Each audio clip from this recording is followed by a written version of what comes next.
पूजा recording studio Jehanabad.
बोतल खून चढ़लो लागल हो पानी गे, माटी में मिलाई देनी हमारो जवानी गे।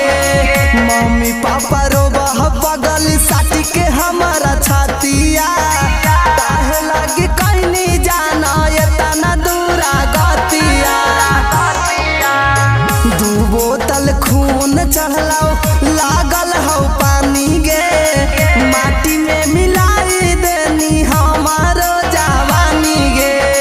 मम्मी पापा रो बगल साटी के हमारा छातिया, काहे लगे कहनी जाना ये तना दूरा गतिया। अगे तोड़ी देने हमर तुआरा मनावा ला भरवा तोरा, इयरवा तोरा जाई तौगे राची पागल खानावा। ला भरवा तोरा जाई तौगे राची पागल खानावा।